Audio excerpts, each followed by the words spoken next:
Welcome to National Parks Traveler, where we explore the national parks and the issues that involve them. Bison have been in the news recently. The Interior Department this past week released $5 million to help fund both bison restoration and grasslands rehabilitation. And next month, Ken Burns and Dayton Duncan will release their latest documentary, American Buffalo. This is Kurt Repenchek, your host at the National Parks Traveler. Bison, North America's largest mammal, were designated as the national mammal of the United States in May 2016. With bulls standing 6 feet tall and weighing as much as a ton, they long have been viewed as icons on the landscape. They appeared on the back of the Indian head nickel that was minted from 1913 to 1938 as a symbol of the Interior Department since 1917 and part of the National Park Service arrowhead emblem since 1951. Once moving across the Great Plains in herds that stretched to the horizon, the great slaughter of the late 19th century decimated the species and left only pockets of the animals on the landscape. But determination by a few individuals helped bison rebound in great numbers. Today there's an estimated 500,000 bison in North America, with roughly 20,000 in conservation herds, which are managed in large part to protect the species' genetic makeup. The American Buffalo documentary traces the history of how bison nearly went extinct and how they came back. It will be delivered in a 2-part, 4-hour series on public television. Earlier this summer, I talked with Dayton Duncan about the project, and we're rerunning that conversation to remind you of the documentary that is set to debut on October 16th. We'll be back in a minute with that conversation.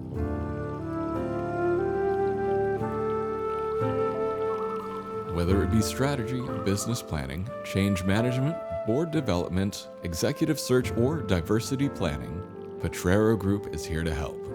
They mix a depth of experience in the parks and land space with a breadth of best practices from other industries. For more information or to schedule a preliminary conversation, go to potrerogroup.com, P-O-T-R-E-R-O group.com.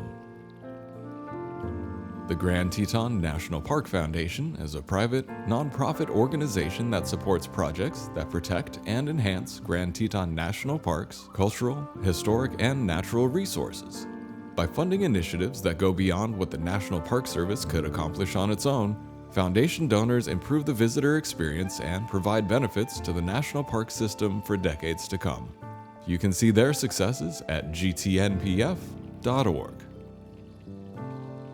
Acadia National Park is one of the 10 most popular national parks in the United States. It's also one of the smallest and most vulnerable. That's why Friends of Acadia exists. Friends of Acadia is an independent organization of passionate people inspiring those who love this magnificent park to make a real and lasting difference for Acadia. You can make a difference at friendsofacadia.org.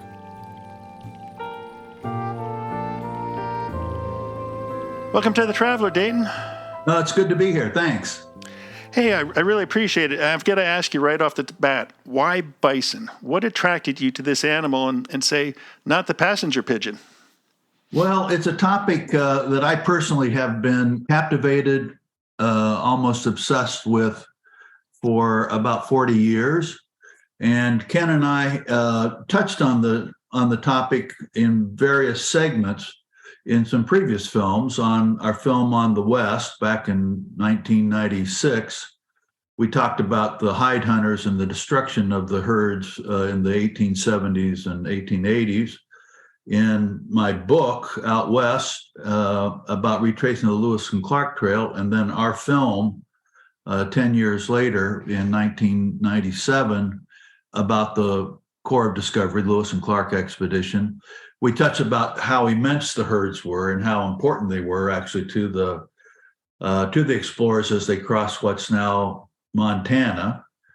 When we did our film on the national parks, as you mentioned, in 2016, we dealt with it in terms of Yellowstone being what George Bird Grinnell called the last refuge, not only for bison, but for a lot of other large animals, and how they almost were poached out of existence there. And the law that finally gave the park regulations, some actual teeth that finally helped bring them, back from the edge. But we wanted my thought was we should just do the whole thing, and in doing that deeper dive, I think sort of knew, but actually came to understand it even more profoundly, what a story that is of this animal.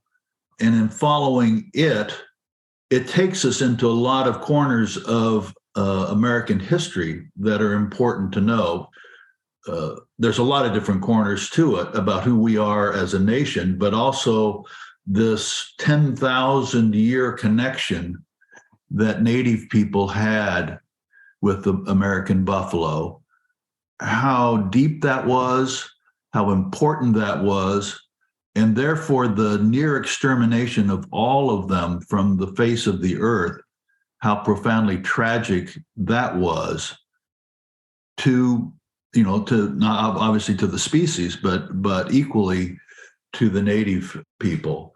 And that's principally our first episode. Our second episode, which another reason that I think this is an important story, is that it teaches us lessons today too.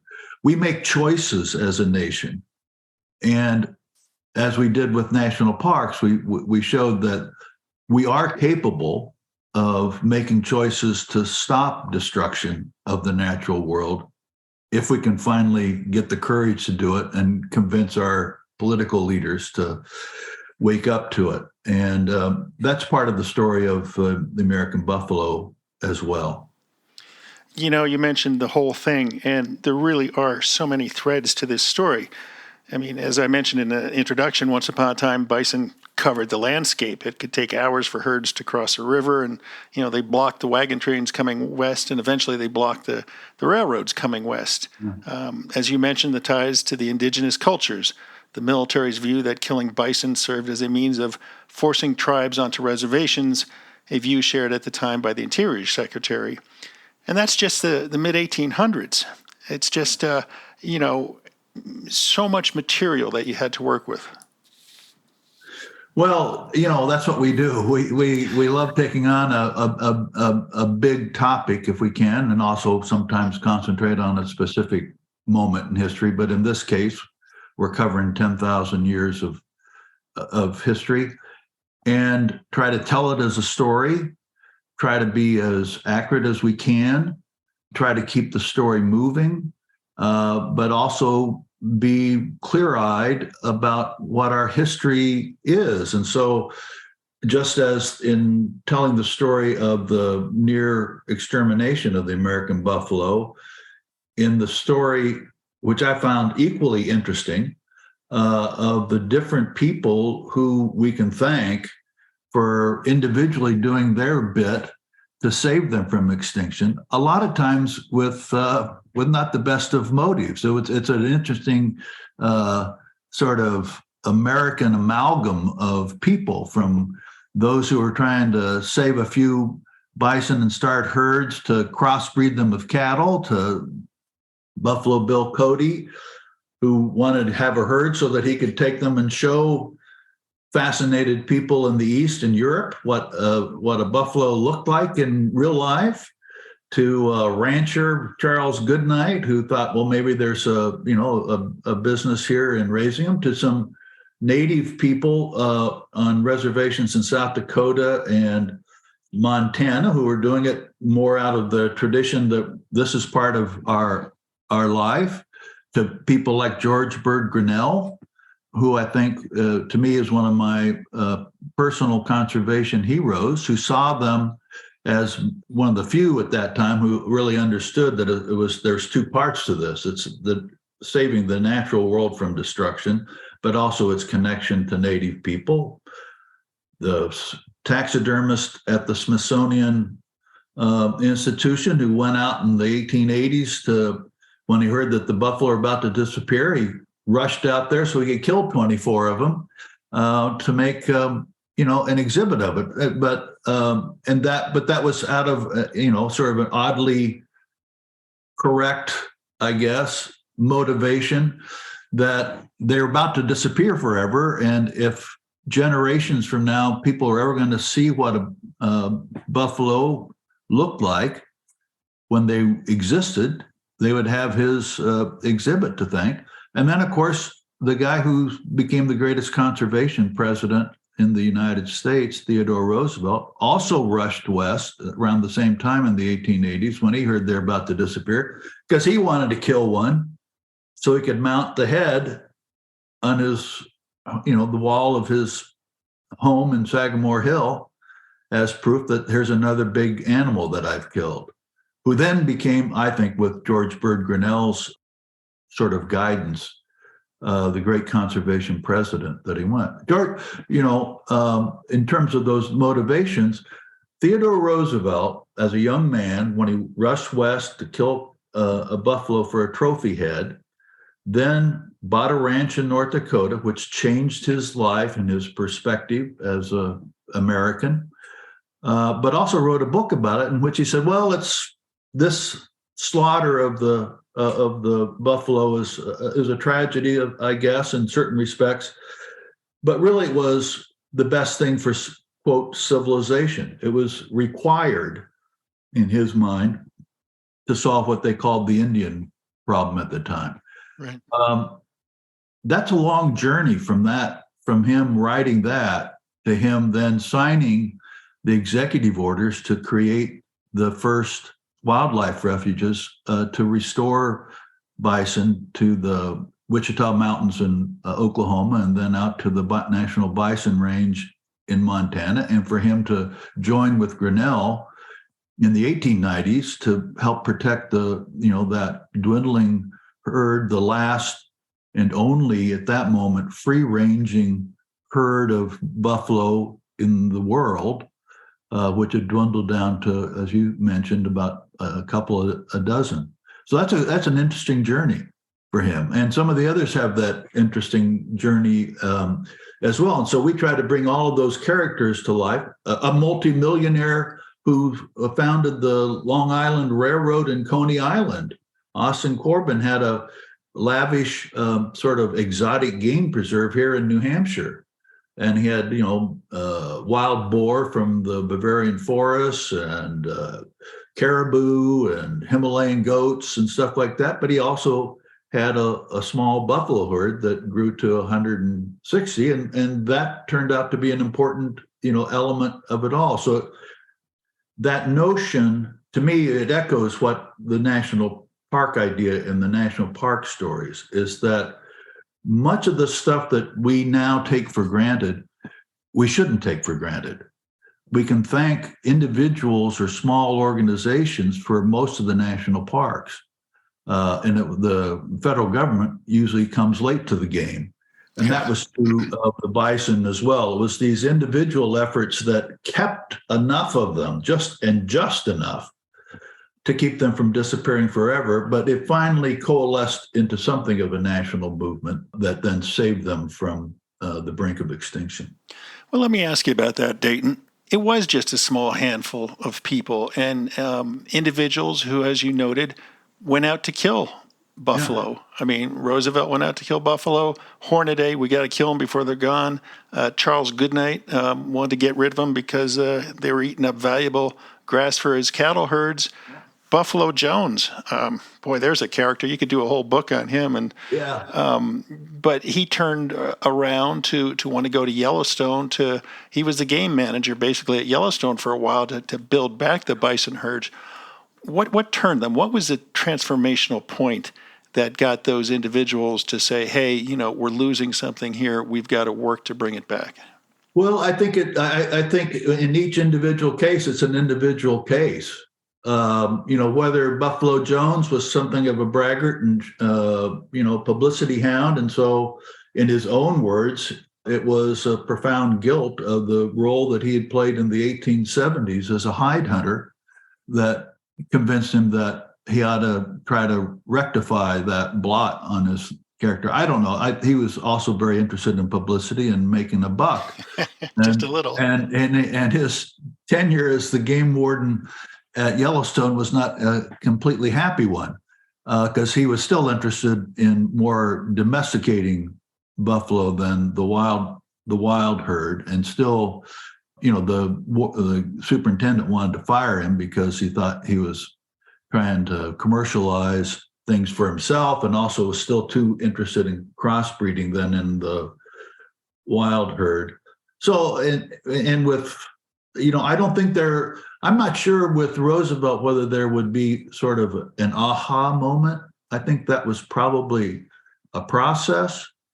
Charles Goodnight had sent in, he's the old founder of a lot of cattle trails through what had been buffalo range. He did not like buffalo because they competed for grass. And when he opened his ranch in the Paladero Canyon in Texas, one of the things he did, there were still some buffalo, a few every now and then, coming down into the canyon, and he hired his cowboys to go kill them and drive them out.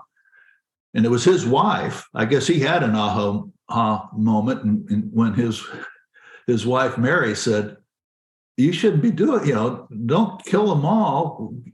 Please capture a couple, some calves, and let me start a small herd here." For whatever her reasons were, right. Sympathy. I don't know. Right.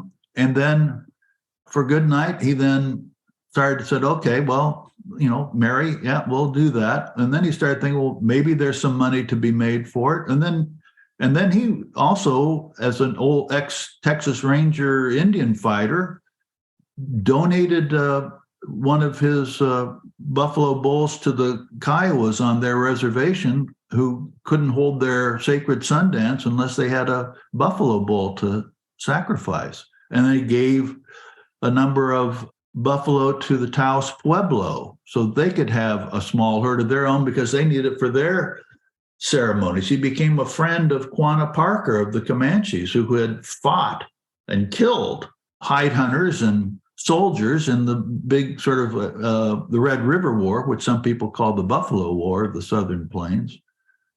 They became friends eventually. So it's we have a sign on our editing room wall, little neon sign in cursive that Ken had put up a number of years ago that just says, "It's complicated."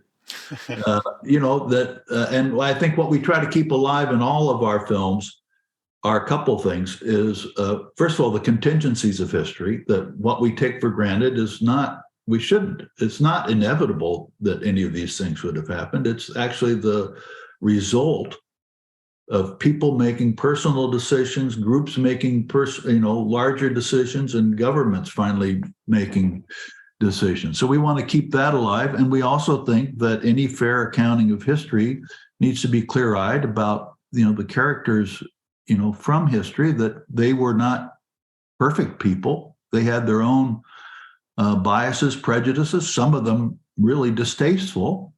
And yet, without, in this case, some of those people with very distasteful racist thoughts, William T. Hornaday particularly, but Roosevelt as well, without them, the buffalo could very easily have gone extinct. So we try to keep all those things alive. And while you have to simplify things to a certain extent in terms of storytelling, we tell this thing in two-hour episodes for PBS. So a lot of stuff that that I found interesting as a book writer, falls to the editing floor. And when I start sobbing, Ken pats me on the shoulder and says, "Well, that can be in the book." And so I'm always happy, as in this case, to also write a companion book that allows me to get a lot of those things that aren't in the film. I'm not complaining about that they aren't in the film. I understand the necessity of it, but I do also like to preserve those notions and present them in another format, which is a book. Absolutely. We're talking today with Dayton Duncan, who has been working with Ken Burns on a new documentary, this one on the American buffalo. We're going to take a short break and we'll be right back. Listener and reader support make the National Parks Traveler possible every day of the year. If you enjoy the Traveler's content, please consider a donation at nationalparkstraveler.org. Maximize your savings with Interior Federal Credit Union. Explore the benefits of opening multiple certificates to diversify your savings strategy.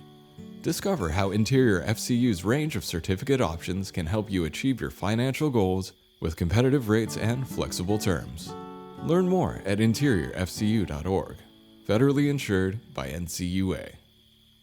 Full of stunning photography and thought-provoking reads, Smoky's Life is a biannual magazine produced by Great Smoky Mountains Association. Members receive it free of charge each spring and fall, and it is available for purchase in retail stores throughout Great Smoky Mountains National Park and online at smokiesinformation.org. The Blue Ridge Parkway Foundation is the primary nonprofit fundraising partner for the Blue Ridge Parkway. It is made up of people who have a deep love for this majestic road and want to ensure that its natural beauty and the experiences it offers endure for generations to come. Show your appreciation at brpfoundation.org.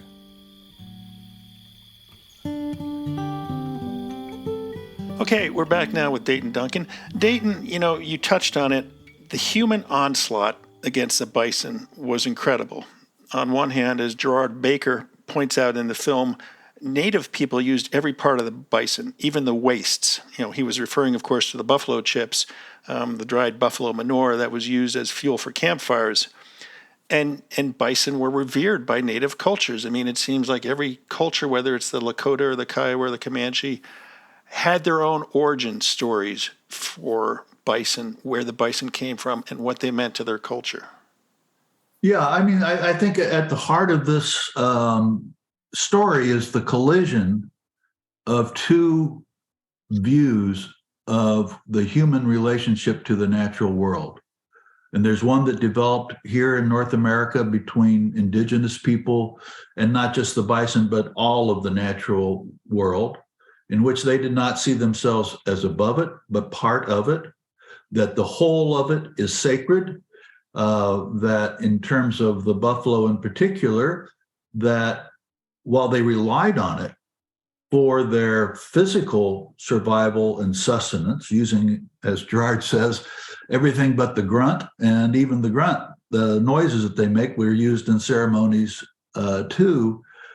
But at the same time that that's happening, becomes this kinship feeling with them. And when buffalo might be hard to find, as they would be from time to time, their cosmologies taught them that we as human beings have done something wrong, and they're withholding themselves from us. As Scott Momaday, the great Kiowa writer who's in our film, refers to it as that I will withhold myself from you. And so ceremonies had to take place to say, okay, we think we've learned our lesson and we've made a mistake here, and we want to make sure that you understand that we respect you, we rely on you, you are kin to us. And those were things that they would rely on to help, quote, bring the buffalo back. Well, starting in 1492, newcomers to the continent started arriving, and they brought with them, a very different view of that relationship. And then as it played out, as North America, or the central part, main part of it at least, became the United States, that view was taken to the extreme, that this, the whole natural world is beneath us and is only there for our use, and particularly over time for our commercial use. And that collision, which began in 1492, but it reached its crescendo in the latter half of the 1800s on the Great Plains. And as Dan Flores, the great environmental historian who's also a consultant to our film, but also an interview in it,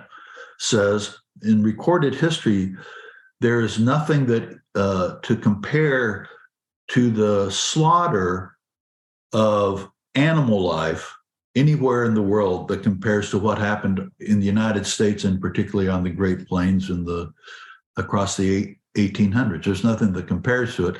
And the elimination of its, estimates vary of how many. The estimate is that by the 1800s, by 1800 there was roughly 30 million bison left on the Great Plains. That's still a lot. And they once ranged all the way to Florida. George Washington hunted bison on the Ohio River and wanted a couple of calves to be captured to bring to his Virginia plantation.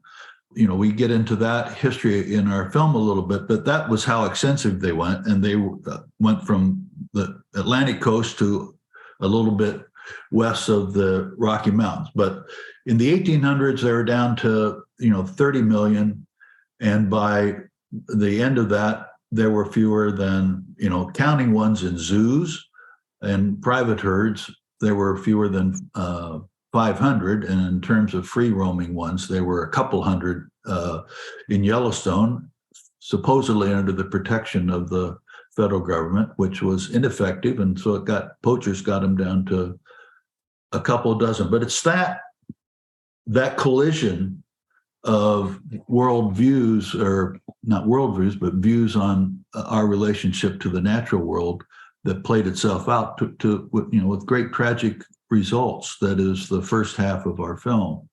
And the second half is how, at least in this instance, unlike the Carolina parakeet and the passenger pigeon, we made decisions that kept this very, as you call it, as the Park Service loves to call it, charismatic megafauna. They're Exhibit A. If you want to know, that's the other thing that impelled me so much to want to do this story, which I suggested to Ken, back in the 1980s, is that it's two ways. It's a great prism to enter American history, and it's a great prism for understanding who we are as a species, human species, and who we are as Americans. Are we capable of a nation to take this magnificent animal that once was in uncountable numbers down to fewer than 500? Well, yes, we are. And here we tell that story.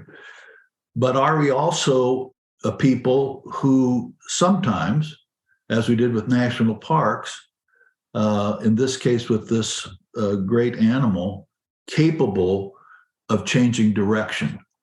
And I find that a hopeful seed and almost inspiring story that nothing is inevitable. It wasn't inevitable that the bison had to be slaughtered. A lot of decisions could have been made that would have changed that. But it also wasn't inevitable that that we couldn't change direction, albeit at the near final moment, and do something better. And yes, we are those people too. We're that nation too. And I like to find those stories that give us both of those points. One of my favorite quotes, and you probably recognize it since you've seen the film, also appeared in our national parks film. Several of them do, but this one is by one of the great writers in American history, Wallace Stegner, who said, "We are the most dangerous species on the planet, and every other species has cause to fear our power to exterminate." But, he added, that's a chilling thing. And when you think about it, that's the story of us as a human species. But, he added, we are also the only species that when it chooses to do so, he says, when it chooses to do so, will save what it otherwise might destroy. And in my mind, I told Ken, when I put that one in the script, I said, well, this is basically the whole story. We don't have to do a 4-hour film. We can just run that quote, and that's the point we're making. You threw a lot out right there, Dayton. I'm trying to pace myself here. But you mentioned the sheer contrast between how the Native Americans and the white cultures viewed the bison, and even how they viewed nature. But you talk about the slaughter. While the Native Americans treasured the bison as a spiritual as well as a food source, there were the whites, many who killed bison and other wildlife for the fun of it. You discuss in the film the trains that took paying passengers to shoot bison from the rail cars. And the Irishman, who spent 3 years in the West killing wildlife, 4,000 bison, 1,500 elk, 2,000 deer, and even 500 bears. And then there was Buffalo Bill Cody, who was hired by the railroads to kill bison to feed the rail workers. Of course, he was so successful, killing almost 4,300 bison for the Kansas Pacific Railroad, that he earned his nickname. And then the whole industrial revolution that played into the demise of the bison, that, we don't need the meat, we just need the pelts, the hide to make factory belts. I mean, it really kind of exposes a flaw in the human species, doesn't it? Yes. I mean, we are the most dangerous species on Earth because of our capacity of among the many things of us as a species, our, ingenuity, our capability of making tools and other things. We're also capable, therefore, of inflicting greater damage to the natural world than in any other species. I think, in the sort of larger scope of things, in terms of the demise of the American buffalo, it becomes very clear early on that bison and American settlement just could not find a way to coexist. I mean, one of the early Jamestown colonists sailed up the Potomac and got off his ship in what's now Washington, D.C., and came across a herd of buffalo. The Georgia colonial legislature in 1757, I think it was, passed a law to make it illegal to kill buffalo in certain parts of the colony, mainly because of the troubles that was creating with them and the native people of the area. The Daniel Boone crossed the Cumberland Gap, which is actually, as you mentioned, a buffalo trace, a road that the buffalo would take to go from one side of the Appalachian Mountains to the other. And when he got on the other side, on what's now Kentucky, he said, well, the buffalo here exist in numbers greater than the cattle back in Virginia. I mean, I guess I hadn't really focused on that, but there were buffalo that far east. By 1800, roughly, maybe a little bit after 1800, buffalo were essentially gone from east of the Mississippi. So that's where you get down to 30 million, which is sort of based on an estimate of what the carrying capacity of the Great Plains is. But then there was, there's a longer trail there, because then it's buffalo tongues and buffalo robes became fashionable in the East. And so native people were encouraged to kill more buffalo than they needed for their subsistence, because they could trade for the things that they wanted in exchange for a buffalo tongue and a buffalo robe that the women would prepare. And they were, 1 million or so shipped out in 4 years of buffalo robes, and who knows how many tongues. By the end of the Civil War, it's estimated there was probably 12 to 15 million still in the Great Plains. And that's the railroads made it possible for more people to come, more people taking habitat for their ranches and their farms, but also this great new technological, but this advance in technology that said, oh, wait a minute, we figured out a way that we can tan buffalo hides for use in the belts that run our machinery. And the tanners put out the call, we'll take as many as you can get. And thousands of men, swarmed to the Great Plains on trains, spanned out across the prairies, and they just started shooting buffalo, as many as their skinners could skin in a day, which would be anywhere from 20 to 100 a day for one outfit. So in the space of that, in the 1870s to about 1883, it went from 15 million or 12 or 15 million to about 500. So it was the market economy that made that possible. The demand for a resource that was insatiable, and the notion that there is an unlimited resource out there on the plains, with 4 legs and shaggy things and 600 or 800 pounds of meat, but we don't need the meat. We just want the hides, and we leave the rest to rot on the prairie. I mean, it's mind-boggling to me every time I return to it. It's mind-boggling to me on 2 accounts. One is just the sheer sheer arithmetic, logistical, seeming impossibility of it. But yet it happened. And then there's, and then that doesn't even touch the moral magnitude of how tragic it all is. It's just a stupefying to me moment in our history, and we're not the first to tell it. But I think we try to make it clear of both the extent of the slaughter, but also how profound it was for Native people. I mean, the government didn't say go out and kill. They didn't order the army to go kill them. They didn't order people to go do it, but they sort of approved of it. Yeah, we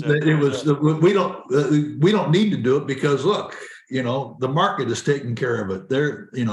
And to the extent that the commissary, the Indian commissary, as they would have called it at that time, was disappearing, at the same time that they were trying to do the final subjugation of plains tribes and put them on reservations, and in the benighted view, improve them by making them farmers.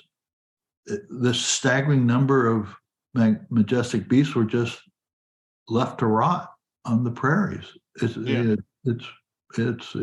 hard to get your mind around sometimes, but it happened. And as I say, we try to make that as clear and as fair an accounting as we can. It's hard to say, and this one person's to blame.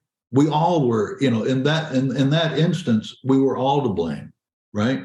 The government wasn't actively doing it; it was just sort of standing by. The one thing it actively did is did not enact laws and regulations to prevent it from happening, which it did pass the House and Senate one time in 1874, and President Grant, Paco vetoed it.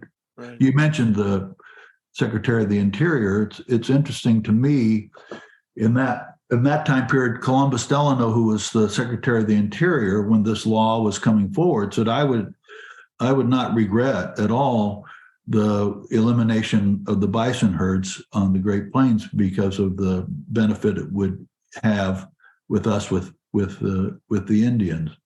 And I can't imagine, though there's no paper trail of it, that view wasn't expressed to the president when he decided not to sign the bill that had passed and Congress adjourned, and therefore that had the effect of a veto. It's interesting, that was 1874. Now, the Secretary of the Interior is herself a Native American, and the official seal of the Interior Department, whose secretary once said he wouldn't mind at all if all the buffalo were gone, on the official seal of the Department of Interior is a bison with a rising sun behind it, hopefully not a setting sun. I mean, that just those 2 touch points, are very interesting to me in my interest of who we are as Americans and what our history is and can be and might be. Yeah. We're talking today with Dayton Duncan about a forthcoming documentary that he and Ken Burns have been putting together on the American buffalo. We're going to take a short break and we'll be right back. The Yosemite Conservancy helps visitors connect with Yosemite through adventures, volunteering, and the arts. It's the only nonprofit dedicated to supporting Yosemite National Park and funds grants to improve trails, restore habitat, protect wildlife, and inspire the next generation of nature lovers. Learn more at yosemite.org. Washington State is graced with 3 spectacular national parks, each different and special in their own unique ways.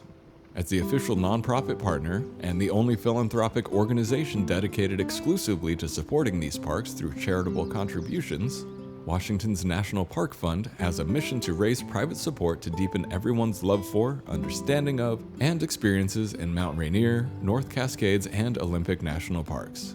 Share your passion for these parks at WNPF.org. The Everglades Foundation, the only organization whose sole mission is to restore and protect America's Everglades. Learn more at evergladesfoundation.org.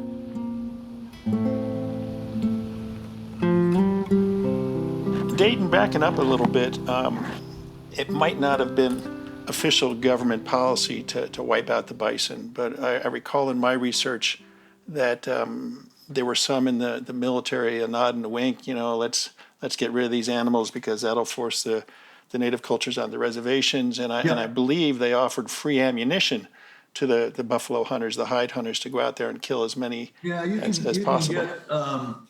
There's that famous speech, so-called speech by Phil Sheridan to the Texas legislature, kill all of them, these hide hunters are your heroes. Well, that never occurred. That was a hide hunter later writing his memoirs that, it sort of was trying to say, well, the government told us to do it. But that certainly didn't occur. You can get into arguments with some historians about the free ammunition. I tend to think that it probably happened in a number of places. The Army certainly didn't actively stop violations of treaties that allowed the hide hunters to go down to the southern plains. There were a number of high officials in the War Department and in the Army that thought the sooner these things are gone, the better it will be. There were also, however, officers who wrote to Congress when they were working on this protection bill that said, you need to stop the slaughter. This is going to create more violence on the Great Plains than quell it. And some that just thought it was just a disgrace, point blank, and therefore should be stopped. So there's some disputes on certain facts.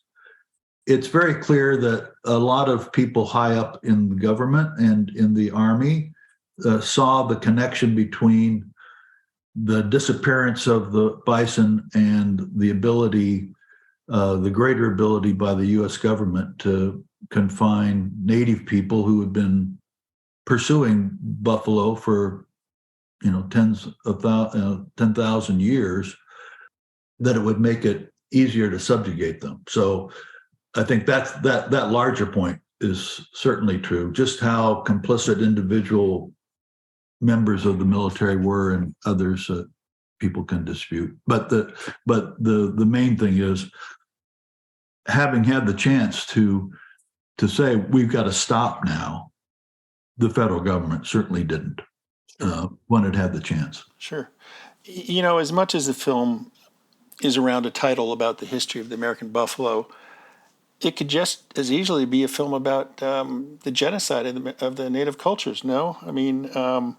You bring in lots of indigenous voices to portray the value of the buffalo, both spiritually and as a source of food and shelter, tools and weapons, I suppose. And you chronicle how whites saw a way to wipe out the native peoples by wiping out their commissaries, as you put it. And then, Sitting Bull's statement, a cold wind blew across the prairie when the last buffalo fell, a death wind for my people. It could just as easily be a film about the genocide of native cultures, no? Yes, absolutely. One of the things, as I said earlier, to me, the story of the American buffalo, the biography, if you will, is also a portal to larger parts of and other parts of American history. My good friend Gerard Baker, who had a long storied career with the National Park Service, is the one who really from the time I first met him in the early 1980s, when he was just at the lowest ranks of the Park Service at that time, over the years, is the one that really taught me this and inculcated into me of how intertwined the two were, the buffalo and particularly the Plains Indians. It's just you can't. They didn't see it. They saw no separation themselves on it, and they were and they were correct.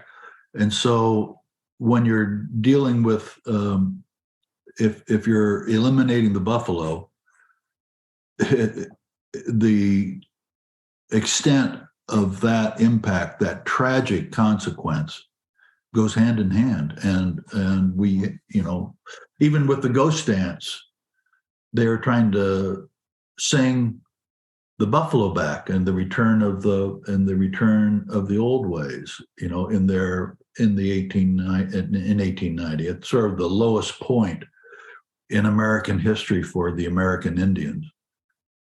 That was part of what that movement was about, because they just, you cannot separate that, and you cannot tell the story of the American buffalo without coming to grips with that. Not just coming to grips with it, but also what we hope people will get across from this is just how deep that is. It's easy just to say, well, it was, they were reliant on it and everything, but until you finally really, I think, come to a greater understanding of the depth of that connection, not just it's not just you're taking away a food source, you're taking away a spirit. And we have a lot of different native interviewees in it, some descendants of Quanah Parker, Gerard Baker, Rosalind LaPierre, who's an ethnobiologist, but Métis and Blackfeet, Jermaine White, who's up in the Flathead Reservation and been active in the restoration of the tribe taking over the National Bison Range, Scott Momaday, the Kiowa poet, all of whom are this chorus of voices, and many others as well that I didn't name, to help us. I can say it, but I can't adequately communicate the depth of it and the importance of it the way that they can. Richard White, who was the founding director of the National Museum of the American Indian, and now is retired, but he's the director emeritus of that. He's a Stanford professor, right? He was actually not a professor, but he was involved in creating that, the National Museum of the American Indian in Washington, D.C., and been active in many Native causes and stuff. He's a lawyer, actually. But he was the senior advisor for our film. A number of our advisors, besides the interviewees, are Native people. Juliana Branham, who's part of the Comanche people, a filmmaker, is a consulting producer on it. We really wanted to make sure that we were informed by them and how we structured it, but even more importantly, that in the presentation of this epic story, that we felt it. Mm-hmm. And by asking for their help, I think we did a better job than we otherwise could have. Sure. Those voices are definitely important, and they bring a lot of weight to them. And also, as you quoted from Sitting Bull, we, as we do in all of our films, we like to bring the past more to life by using the words of the people whose story we're telling. And so you not only hear from George Bird Grinnell, but you hear from Sitting Bull, and you hear from Quanah Parker, and you hear from different voices. A woman, Kiowa woman named Old Lady Horse, who tells the story of the disappearance of the bison and the slaughter that was going on in the 70s, to the extent that we can populate the story properly, which is it's not just a Native American story, it's a all Americans story. It's just that the Native part of that, is the deeper history, and then it is also then the contemporary history. I mean, then the historical story is theirs as well. And we just had to make sure that we had that balance. Right. You mentioned earlier this Stegner quote: "We are the most dangerous species on Earth, our power to exterminate, and yet we also are the only species that will go to great effort to save another species." And certainly we're seeing that now. I mean, there was a movement at the end of the 19th century going into the 20th to make sure they didn't go extinct. And in the past couple decades, I think there's really been a concerted effort to save the bison, the American buffalo. And it's not just the white cultures. There's so much effort with getting the indigenous cultures to play a role in that. And as you mentioned in the film, I think 80 tribes in 20 states have herds. The National Bison Range in Montana, that was established with the help of the American Bison Society and William Hornaday back in the early 1900s, is managed today by the Confederated Salish and the Kootenai tribes. And then, of course, up the Fort Peck Reservation, you have the tribes there getting bison from Yellowstone that haven't fully been cleared of brucellosis to finish that testing period for the bison, and then spreading them across other tribal nations. Yeah, it's an exciting story. Ken and I and Julie Dunphy, who is the producer, like to refer to say that the story of the American buffalo could be described as a 3-act play. And we're concentrating on the first 2 acts. The first act being how deep their relationship is and was with Native people and all of what that meant, the arrival of the newcomers, ultimately resulting in their near extinction. That's Act 1, from here and then down.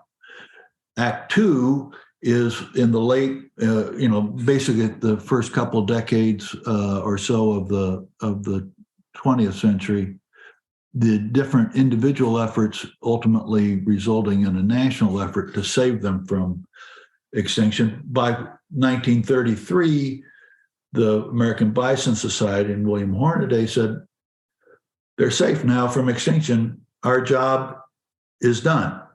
And that's pretty much where we end our, TikTok storytelling. But as a sort of coda to it, we try to make sure that people understand there is an Act 3, and that is not just saving them from extinction, but returning them in greater numbers in larger areas, and particularly returning them and restoring their connection to Native people. And that's a very exciting thing that's going on today, because we deal with history and not current journalism. We make sure that people know that that's happening at the end, but we don't know how that's going to turn out. And our hope is that our film gives you a bigger historical base of information, if you will, to have a greater comprehension of just how important that is. Mm-hmm.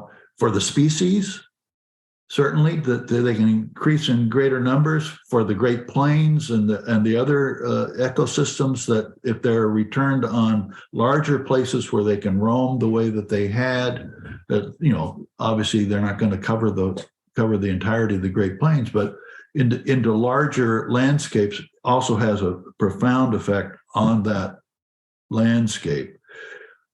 But just as important, if not in some ways more importantly, is the restoration of them on reservations by the Native people themselves, who have a lot of knowledge about the bison accumulated by 600 generations of interaction with them, but also how profoundly important that is to them for their own spirit. in doing this film, virtually every native person that we interviewed talked about the thing in of the Indians' view of that. Look what they did to the bison. What they did to the bison, they being the white folks, did the bison is the same thing they did to us. They cut our numbers down.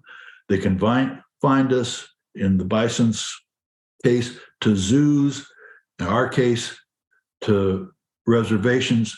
They did their damnedest to, if not exterminate us, at least not let us be what we felt we should be, crossbreeding, saving the bison by crossbreeding with cattle is, not really doing that. And trying to, quote, save the Indian, as the people who call themselves friends of the Indians wanted to do by changing them into something other than what they were, is the same thing. So restore it, and for many of them, what they wanted to make sure that we understood is that they're, like the bison, resilient. They weren't exterminated. They're still here. They still have a culture. They still have this connection. And to the extent that now, through these different efforts with the Intertribal Buffalo Council and the Department of the Interior now joining in on it, very exciting things of buffalo returning to their places. Juliana Branham, who I mentioned, who's a Native American filmmaker and was a consulting producer on our historical film, is also doing about a 15-20 minute short film that focuses just entirely on and more some personal stories and stuff about this restoration effort on a couple of reservations, which we will have on our website, and we hope that we'll have also a broader reach than that. So that's the we always when we did national parks, we were gratified, I guess is the right word, that so many people who watched it came away from it saying, "Oh, I want to make sure that our kids get to go see some of these places," and at least according to the Park Service, had an impact on their visitation. In the one case, that's good. There's always a second side to all those things. But anyway, we're always grateful that our films reach tens of millions of people. Sometimes prompts them to say, "I want to go where that history occurred," or "I want to read more about that particular thing," or "I now want to be more involved in those things." And my hope is with this one that people will bring from it this greater heartfelt understanding of why this Act 3 of the restoration on reservations is so vitally important, I think. Yeah, it's going to be really interesting to see what goes forward. It's been a fascinating story. As you said, over 10,000 years. In Yellowstone, Yellowstone's role in the history, following the story of the bison, of the American buffalo, leads you to the story of Yellowstone as well. I mean, Yellowstone, it's interesting, Kurt, that, Yellowstone wasn't set aside to be the last refuge for this species. It was set aside as more or less as a geological oddity, as a potential tourist place for the railroads. There were a lot of those kind of things were what drove some nationalism. We got to show Europe that we've got some special places too, that we're not, despoiling. And that's what drove that. An unintended consequence of it, however, was that at a critical moment in time in American history, when what had once been 30, maybe even farther back, 60 million majestic animals were down to, fewer than 500.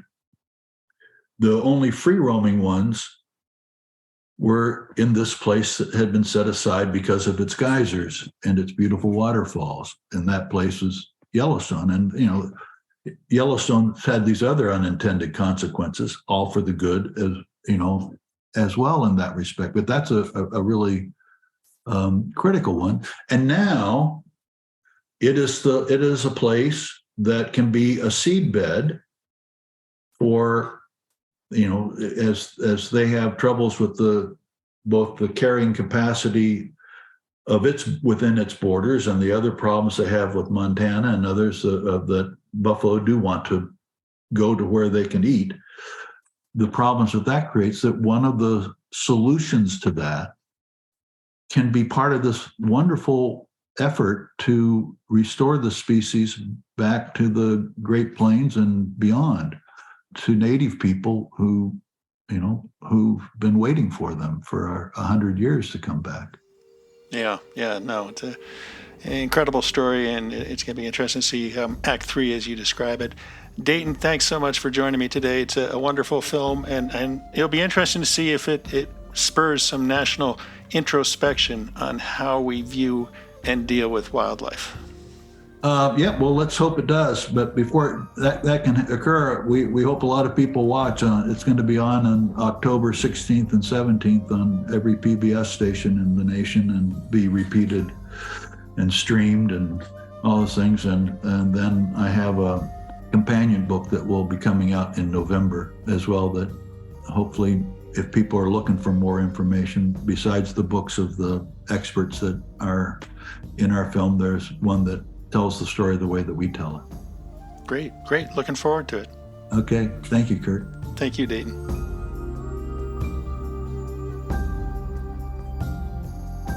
That's our show for this week. We hope you enjoyed it. Fall is a great time to visit the national park system to see bison on the move. Along with spotting them in Yellowstone National Park, you can find bison at Theodore Roosevelt National Park, Wind Cave National Park, Badlands National Park, Tallgrass Prairie National Preserve, Grand Teton National Park, and Great Sand Dunes National Park. For The Traveler, this is Kurt Repenchak. See you in the parks.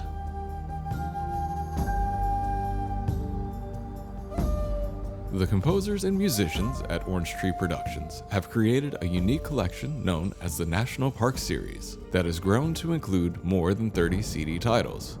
Composed against the backdrop of a park's sounds of nature, these musical scores will connect you with these beautiful places and take you there, at least in your mind. This collection is the #1 selling National Park audio series in the world and provides the background music for National Parks Travelers podcasts. Visit them at orangetreeproductions.com. Editing and production work for the National Parks Traveler podcast is done by Splitbeard Productions. You can learn more about us at splitbeardproductions.com. National Parks Traveler is a 501c3 nonprofit media organization that provides daily editorial coverage of national parks and protected areas. Traveler's coverage is made possible by reader and listener donations. Visit us at nationalparkstraveler.org.